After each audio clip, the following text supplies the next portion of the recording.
आज चाहिँ हामी पियाली सब्जेक्टको चाहिँ transferring beans from ball to bowl with indicator line भन्ने टपिकमा पढ्न जाँदैछौँ। अब यसमा चाहिँ हामीले पहिला त धेरै टपिक पढिसक्यो, जस्तै transferring beans from ball to ball भनेर पढ्यौँ। त्यसपछि 2 इक्वल अनइक्वल, 3 इक्वल, 3 अनइक्वल पनि पढ्यौँ। अब यसमा चाहिँ के फरक छ त भनेर हजुरहरूले हेर्न सक्नुहुन्छ। हामीसँग एउटा एम्टी खाली बल छैन त, खाली कचौरामा चाहिँ हाम्रो इन्डिकेटर लाइन भनेर छ। इन्डिकेटर लाइन भनेको चाहिँ के रहेछ भन्ने हजुरहरूलाई खुल्दुली पनि लाग्यो होला। इन्डिकेटर लाइन भनेको चाहिँ एउटा यसरी एउटा खाली बलमा हामी आफैले बनाउँछौँ यो लाइन चाहिँ है, यसरी चाहिँ एउटा घेरा बनाइदिएको छौँ। यो घेरालाई चाहिँ हामीले इन्डिकेटर लाइन भन्छौँ, जुन चाहिँ हाम्रो हेर्नु त ब्ल्याक कलर कालो घेरा लगाएको छौँ। म्यामले पनि देख्न सक्नुहुन्छ है। यो चाहिँ हामीले अब यो घेरा त बनायौँ, फेरि अब के गर्ने होला यो घेरामा भन्ने हुन्छ। यो घेरामा चाहिँ अब हामीले अघिको यो बिन्स चाहिँ ट्रान्सफर गर्न सिकाउनु पर्ने हुन्छ। कहाँसम्म भन्नुहुन्छ भने अब हामीले यो घेरासम्म चाहिँ बेबीहरूलाई बिन्स राख्न सिकाउँछौँ। यो घेराभन्दा माथि हामीले राख्न पाइएनौँ है। अब हामीले चाहिँ बिस्तारै लेफ्ट यो देब्रे साइडमा भएको बिन्सलाई चाहिँ दाहिने साइडमा बिस्तारै स्पुनको हेल्पबाट, चम्चाको हेल्पबाट चाहिँ हामीले ट्रान्सफर गर्न सिकाउँछौँ। अघिल्लो टपिकहरूमा हजुरहरूले देख्न सक्नुहुन्छ, त्यसमा चाहिँ हामीले स्पुन र बिन्सको डिस्क्राइब गरिसकेको छौँ। हामीले हरेकचोटि टप्ने पछि हामीले चाहिँ डिस्क्राइब गर्नुपर्ने हुन्छ, किनभने एक दिनमा हामीले सबै टपिक एकैचोटि पढाउँदैनौँ। त्यही भएर हामीले जतिचोटि डिस्क्राइब गर्छौँ त्यति नै चोटि चाहिँ बेबीहरूले बुझ्नुहुन्छ। अझै नयाँ कुराहरू एक दिनमा एउटा सिक्नु भएको छ भने अर्को दिनमा अर्को एउटा एक लाइन भए पनि सिक्नुहुन्छ। त्यही भएर हामीले चाहिँ हरेकचोटि चाहिँ एक्सप्लेन गर्नुपर्ने हुन्छ। जस्तै यो बिन्स हेर्नु त, एउटा बिन्स लिन्छौँ अनि हामीले यहाँ बिन्समा चाहिँ हामीले के देख्छौँ त त्यो चाहिँ डिस्क्राइब गर्नुपर्ने हुन्छ। अब बिन्स त लियौँ, के डिस्क्राइब गर्ने भन्नु सोच्नुहुन्छ भने यो बिन्समा चाहिँ हामीले के देख्छौँ हेर्नु त। जस्तै हामीले यसको कलर देख्न सक्छौँ नि त, ब्राउन कलरको छ भनेर बेबीहरूलाई भन्न सक्छौँ। अनि यो कुन सेपको छ त, किडनी सेपको, जुन चाहिँ हामीले सेपहरू पनि पढाउँदाखेरि सजिलो भयो। यो किडनी सेपको छ भनेर चाहिँ बेबीहरूलाई देखाउन सक्छौँ। अब यो राजमा भनेको के हो त हामीलाई थाहा हुन्छ, तर बेबीहरूलाई थाहा हुँदैन। बेबीहरूलाई चाहिँ यो राजमा भनेको, बिन्स भनेको राजमा हो। राजमा चाहिँ तरकारी हो, जसले गर्दाखेरि चाहिँ हामीले खानासँग खाँदाखेरि हामीलाई पावर आउँछ, हामीले प्रोटिन यसबाट पाउँछ भनेर बेबीहरूलाई चाहिँ हामीले डिस्क्राइब गर्नुपर्ने हुन्छ। त्यस्तै गरी हामीले स्पुनको पनि डिस्क्राइब गर्छौँ। अब यो त स्पुन त हो नि, के डिस्क्राइब गर्ने भनेर सोच्नुहुन्छ भने यो केबाट बनेको छ त। हामीसँग यो भएको स्पुन चाहिँ प्लास्टिकबाट बनेको छ। त्यही भएर बेबीहरूलाई भनिदिनु पर्ने हुन्छ यो प्लास्टिकबाट बनेको छ। अनि कुन कलरको छ त, पिङ्क कलरको छ। पिङ्क कलरको छ। यसलाई कसरी समाउँछौँ पनि हामीले बेबीहरूलाई देखाइदिन्छौँ, नत्र यसरी समाउनुहुन्छ। त्यही भएर अब हामीले स्पुन समाउँदाखेरि चाहिँ 3 फिङ्गर्सले समाउनुपर्छ भनेर बेबीहरूलाई देखाउनु पर्ने हुन्छ है। अब बाँकी भयो हाम्रो एम्टी बल, जुन अघि मैले डिस्क्राइब चाहिँ गरिसकेको छौँ भने अब हामीले यो एम्टी बलमा चाहिँ बिन्स राख्छौँ। Okay, now let's take the spoon 3 fingers by right hand. Then we fill the empty ball with indicator line.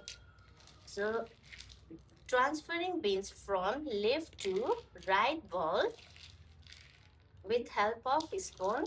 Then we fill the right ball up to indicator line. जुन अघि मैले भनिसकेको छु कि हजुरहरूले चाहिँ यो बिन्स चाहिँ अब इन्डिकेटर लाइनसम्म चाहिँ राख्नुपर्ने हुन्छ। यो चाहिँ हामीले एकदमै ध्यान दिएर गर्नुपर्ने हुन्छ।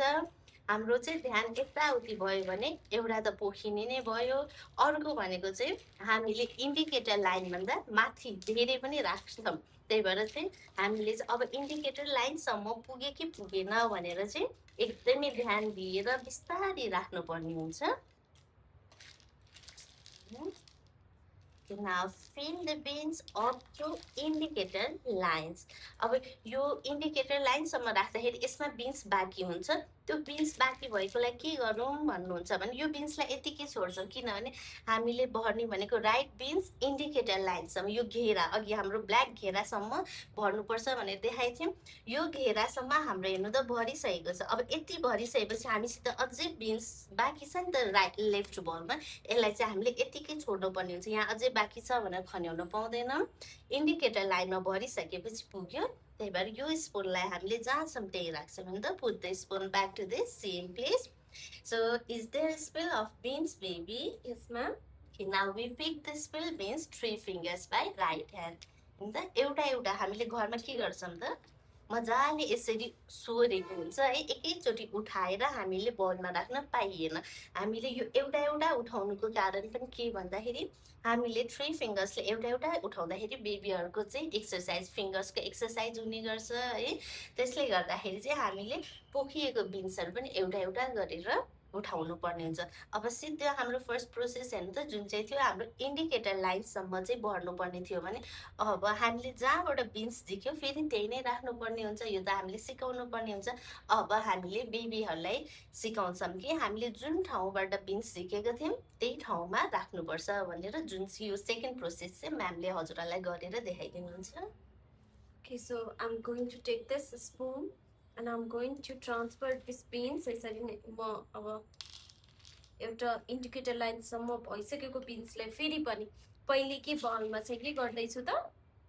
ट्रान्सफर गर्दैछु है so with help of spoon यसरी हामीले स्पुनको सहायताले के गर्दैछौँ ट्रान्सफर गर्दैछौँ स्लोली एन्ड केयरफुल्ली सो हामीले बिस्तारै बिस्तारै हजुरले यो ट्रान्सफर गरेर बेबीलाई देखाउनुपर्छ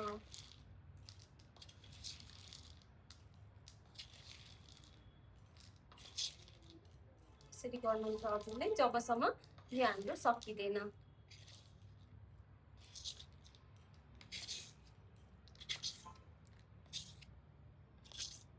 ओके वा गुड जब हेर्नु त बेबीले चाहिँ सबै ट्रान्सफर गरिसक्नुभयो है अब चाहिँ यहाँ पोखिएको छ कि नाइ चाहिँ हामीले बेबीलाई सोध्नु पर्ने हुन्छ है is there smell of beans baby Yes, ma'am. This one. So I'm going to pick up this and put it here. So I'm very राख्ने हेर्नु त बेबीले आफूले पोखाउनु भएको बिन्स पनि उठाएर चाहिँ जुन बल हाम्रो बडी छ त्यसमा खन्याइसक्नु भएको छ यसरी चाहिँ हामीले बेबीहरूलाई चाहिँ इन्डिकेटर लाइनको कन्सेप्ट दिन सक्यौँ बिन्सहरू कसरी ट्रान्सफर गर्न सक्छौँ यदि हामीले बिन्स पोखायौँ भने पनि कसरी उठाउने भन्ने बारेमा चाहिँ हामीले यो टपिकबाट बेबीहरूलाई सिकाउन सक्छौँ